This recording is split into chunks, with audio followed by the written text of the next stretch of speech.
Hindi kailangan gumastos ng malaki para sa ulam na ito dahil murang-mura lang pero masustansya. Sa ating pan ay nagpainit ako dito ng mantika at nagisa ng bawang.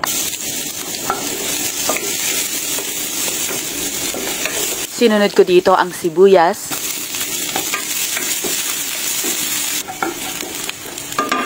at 2 sardinas.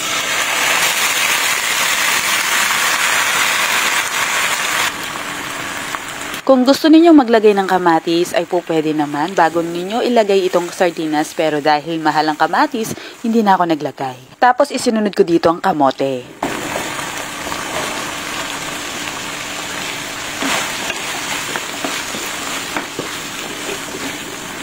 Amoy pa lang nito ay ang bango-bango na. Hindi na muna ako naglagay dito ng mga pampaalat dahil ang sardinas ay maalat na, so tatansyahin ko pa mamaya. Kaya naglagay muna ako dito ng paminta na lang muna.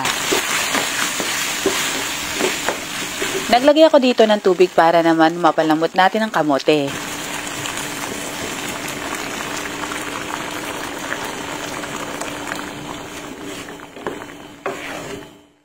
At takpan sa loob ng 3 minuto. Ngayon, i-check na natin kung malambot na yung kamote.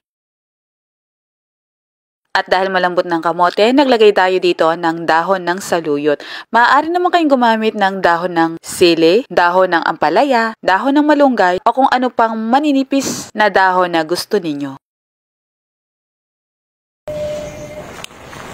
Ayan, ihalo lang natin mabuti yung dahon hanggang sa ma-coat na siya ng ating sarsa dito.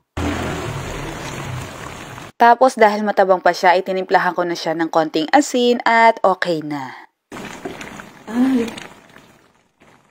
Ito naman ay optional lang dahil natira lang ito mula sa aming ulam kahapon, kaya ihinihalo ko na rin siya dito.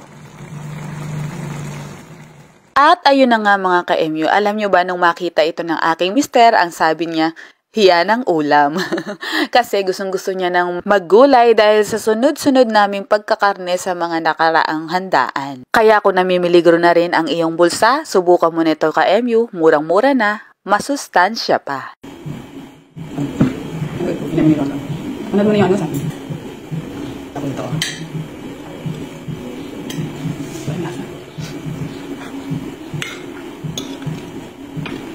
Mamaya.